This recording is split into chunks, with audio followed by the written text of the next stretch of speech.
The success of ISRO's Chandrayaan-3 mission has infused fresh energy in the minds of science students. Among the amazing ISRO launching team, there were 3 junior members, Arib, Amit and Kashif, all bright scientists who passed out from JMI and AMU from the same batch. These young minds were determined to achieve great feat in space exploration, and they have succeeded with flying colors. Their stories tell us that when there's a will, there's a way. Welcome to The Matrix.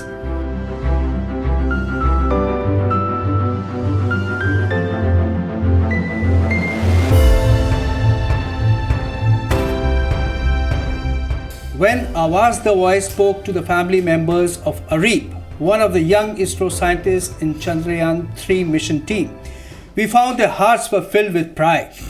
All 3 young men have made both their family members and their nation proud, just like former President late Dr. APJ Abdul Kalam had done. These young men from JMI and AMU have become heroes for the nation. Other students can learn from the example, especially Muslim students, a majority of whom living in rural areas have been denied the opportunities of learning sciences.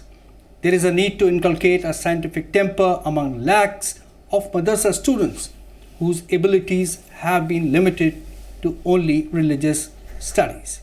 Today, I have with me distinguished guest, Dr. Zafar Mahmood, who is president of Zakat Foundation.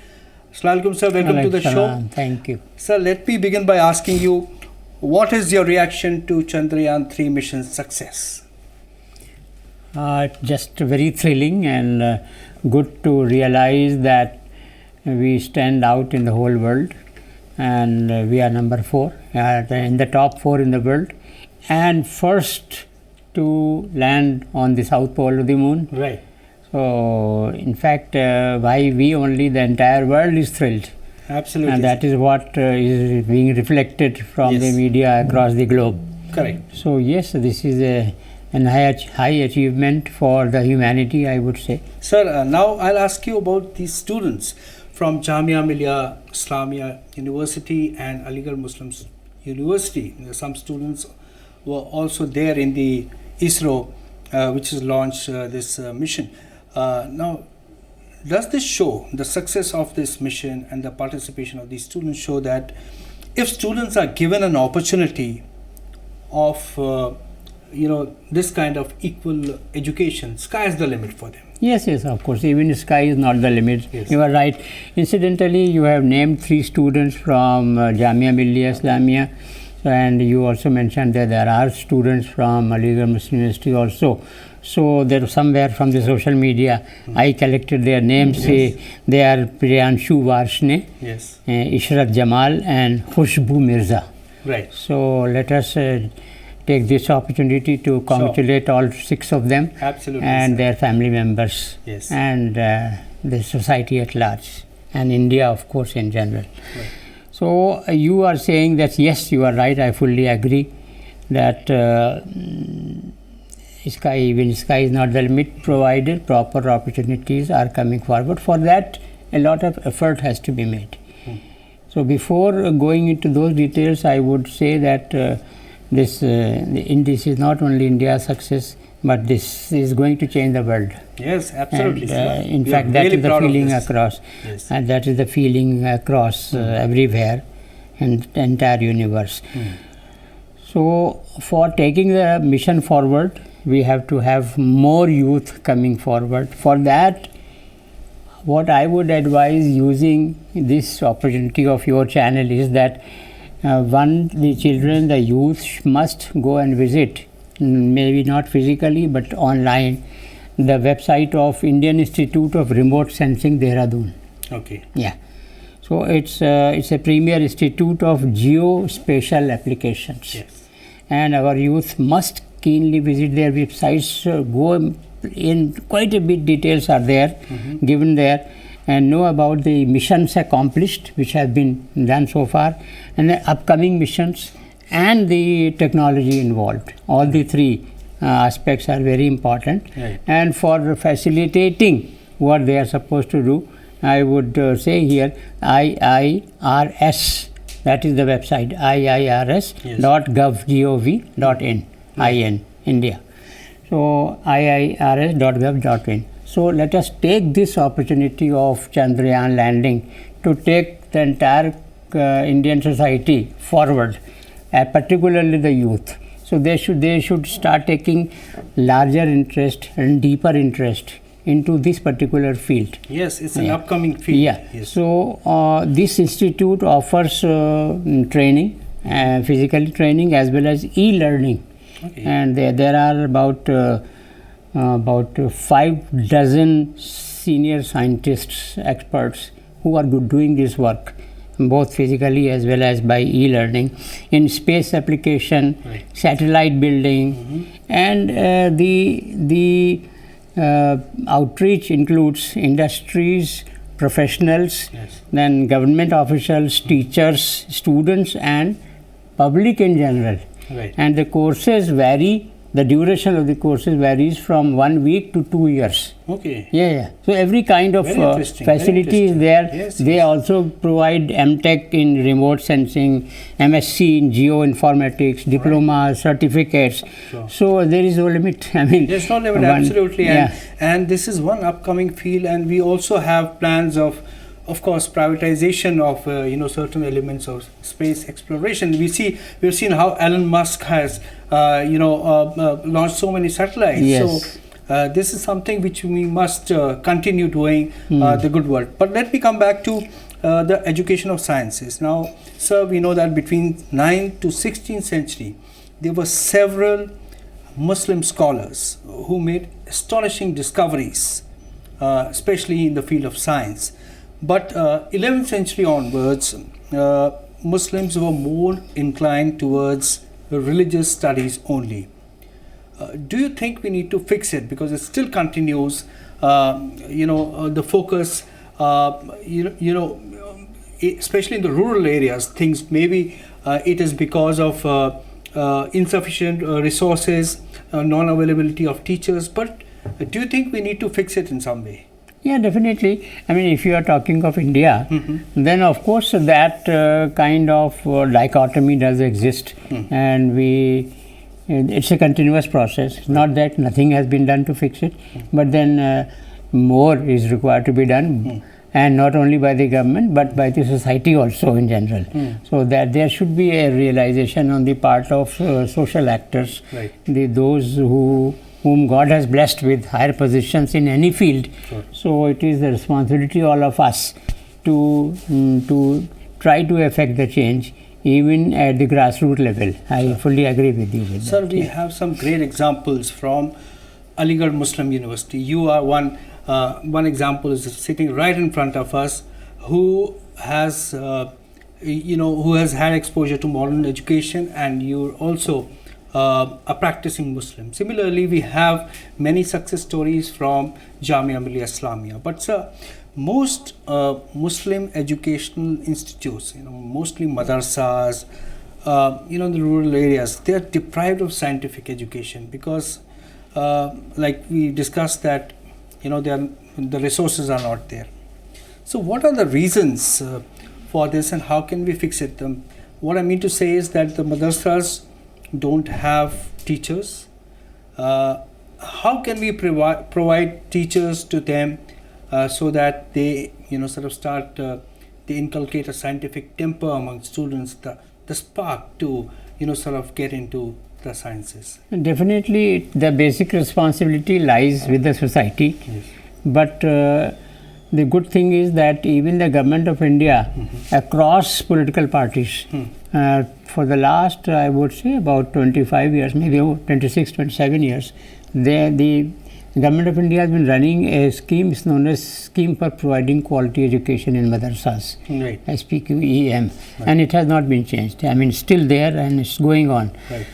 The only thing is that the civil society is not doing its work. That's that the people for whom this scheme is meant, they don't know English, and the scheme is in English language. Oh. So what we did, we translated it into Urdu. Urdu Right. is basically the language of the madarsas. You as in Zakat Foundation. Yeah, Right. translated the Zakat Foundation of India.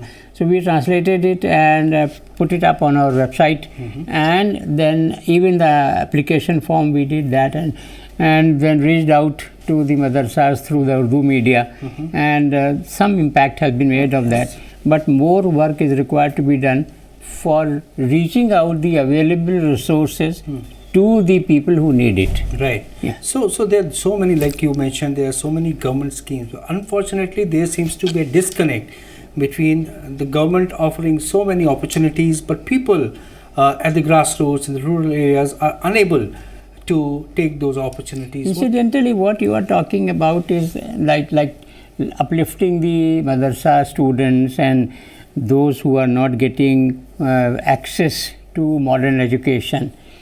But I would say that what we are talking today Yes. is about our Chandrayaan landing Yes. on moon. Yes. And there are further missions lined up also from in India and abroad also. Right. So there we should also have not only this segment of society, but also even those who have access to modern education, but they also need to be guided about the available facilities. Right. A large number of youth and other people who have availed of such facilities, Right. they are associated with the total mission of Chandrayaan 3. Yes. And like you, 6 of them you mentioned. absolutely. And I am associated with so many social media groups, these WhatsApp groups. So everywhere, everybody is talking about somebody from his village or his town or his university, etc., Wonderful. who Yes. has something to do. Yes. So that spirit has to be widened now. Yes, I agree so with for that, I was mentioning like this one institute of Dehradun, like there are live and interactive classroom sessions for distance learning also. Right. So anybody sitting anywhere Right. can take advantage of that. Particularly, I am reminded here of the EduSat. EduSat was launched as a special satellite for education. Was launched way back in 2004. Right. And it's available. Just one has to type eclass dot, as I said just now, eclass.iirs.gov.in. Right. And in fact, I have registered myself. So everybody, irrespective of age, but particularly the youth, Yes. have to be reached out and told that yes, this facility is there. One more facility, Yes. equally important and associated with this one, is Center for Space Science and Technology Education in Asia and the Pacific. 10 countries of the world have decided that India will be our hub. Right. And that is also in Dehradun only, and it is affiliated to the United Nations. Okay. But many people do not know about it, Yes. and its educational programs Right. and applications are run regarding remote sensing, as I just now mentioned. Yes. Then, as I am talking to you today, today is 24th. 24th of August, now. Yes, yes. As I am talking to you, one online workshop is going on. Oh. Yeah, and across India, people have joined it, and it's going on. So why should anybody remain behind? Yes. Again, I would say responsibility lies on us. In this regard, another very important input is that the universities have to register themselves with this institute. Okay. For that, on the website of this institute, there is a link there that the universities and higher education learning colleges, etc., Right. they can register themselves so that their students can take advantage of this facility. Wonderful, sir. Yeah. Thank you for bringing to our notice these very interesting developments, especially in geospatial, and you also talked about EduSat and another sort of group which is exploring the possibilities of space exploration. So we must develop on what we have Exactly. done, the successes which we have achieved, and I hope that this will happen sooner than later, because we see there's a lot of energy in the country, across all the institutes, especially who are into science, astrophysics, rocket sciences. Yeah. And similar institutes are there incidentally in Ahmedabad, in Hyderabad, Yes. in Bangalore. Right. So there is no dearth of facilities. We have to reach out to them. Right. And then one should also visit off and on the website of NASA, National Yes. Aeronautics Space Administration of USA. Yes. And a whole lot of wealth of information. Yes. They are talking about something known as Artemis missions. Right. So future missions, collaboration, financial collaboration, technical collaboration with Yes. different countries of the world. Right. And we are one of the top people. So Absolutely, sir. why not You're doing we wonders. should also, and our people, and they are going to take one woman and one person of color Right. in their next mission. Right. We also have a manned mission very soon happening. Yeah, we are also Yes. having that. So, having talked about all these aspects, I would also remind you here and the people who are listening that even there is a spiritual mandate for this. So, Quran Kareem says that Yes. in 29.20 to 29.20 that it is the duty of everybody to do research and exploration. And so there is a mandate also. This is our not only duty as a citizen of India, as a citizen of the world, but also as a good believer. That is also. And one more very important aspect is that the Quran in Surah 54, in fact the name of the surah is Al-Qamar, and it begins from a statement made by the Almighty that he is reminding us of the Prophet having shown his sign through his finger towards the moon, and it was split. I don't know whether you know or not. Yes, of course, I've heard of it is supported by hadith. Yes. Very important. Very. So, even as you had said the first sentence that sky is the limit, even sky is not the limit. In fact, about this splitting of the moon, there is a mention, there is one gentleman, author, William Logan. He has written Malabar Manual, and he has mentioned that the person who made the first mosque, Cheruman Perumal Rama Verma, he had dreamt of this, and then later on, while he was sitting on the roof of his palace, he saw the moon split. Then he found out, etc., etc. I don't know, I'm not very sure about it, but then it was an extraordinary event, and because we are talking of that. So there is one Indian poet, Suraj Narayan Singh. Yes. So he made a couplet on that. कोई अब चांद तक पहुँचे न पहुँचे, किसी ने चांद के टुकड़े किए हैं.